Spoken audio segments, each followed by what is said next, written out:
Lizet Ocampo, political director of People for the American Way, a liberal advocacy group, and Jeremy Wallace, political reporter for the Houston Chronicle. Good to see both of you. So, Lizet, the Republicans are going to keep throwing these viewing parties. They had a big party last night. They're stepping up their staff. The Texas Tribune reports the Trump campaign spent $500,000 on ads between January and August, more than in any other state. Democrats, conversely, say they're going to have 1,000 field organizers. Let's get a reality check. Start with the demographic shift. How tough will it be for Democrats to harness that young Latino vote?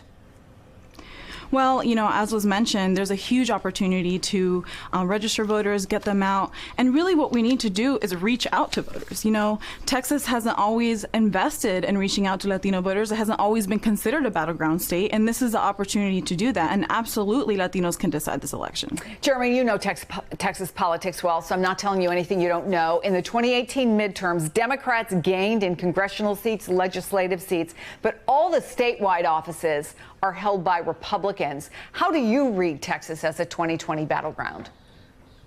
Well, that's the thing, is historically, you know, we have been so Republican for so long, particularly here in Harris County. But, you know, like you pointed out, Harris County being Houston and around there. Oh, yeah, absolutely. Yeah. Houston and Harris County, it's just changed dramatically. It's like back in the day, you know, Ann Richards couldn't carry this. You know, she was a popular Democratic governor, won statewide, but she had trouble in her reelection here. It's like Democrats have always had struggles here, except for these last couple of cycles. You can see this shift. We've jumped from a place where, you know, John Kerry would lose Harris County by 100,000 votes. But Barack Obama, it was more like a draw here in Harris County. And then when Hillary Clinton ran, she won by 160,000 votes. And as that number keeps growing, Beto O'Rourke pulled 200,000 out of this area. And as that number grows, it changes the entire statewide dynamic. And so Republican candidates are seeing that. You know, candidates who won by 20 points in Texas in 2014 won by 5 points or 3 points or 4 points. So they can see the narrowing of that gap. And there's a little bit of a panic. You know, to one point, the Harris County Republican Party, they had to commission a 40-page deep dive analysis on what's gone wrong and how do they improve their outreach, particularly to the Hispanic community. Yeah, one of the things that they're looking at, and I'll talk about this in a bit, is the conservative, obviously, part of Latinos. But if I can just, for Lizet, go back to the young vote. As somebody said to me very realistically, we're going to do a great job of registering young Latinos. Then we have the hard part. We have to get them to vote. Do you hear that things like family separations, the controversy over the border, the shootings, back-to-back shootings virtually in Texas, could serve that purpose? Or is 2020 just so far away that who knows what will happen between now and then? I mean, I think that for both young voters and Latino voters, and obviously there are a lot of young Latino voters here in Texas, absolutely those things matter. And, you know, this recent poll that just came out this week showed that 69% of Latinos want to support a Democrat, 73% plan on voting. And they also say that they are motivated by what's been happening here in Texas, the tragedies of El Paso and the shootings. 86% of Latinos are worried that this is going to happen again, that there's going to be a mass shooting targeting someone because of their color and their nationality. That is a staggering number of people who are worried. And they're connecting that to Donald Trump and to what he is saying.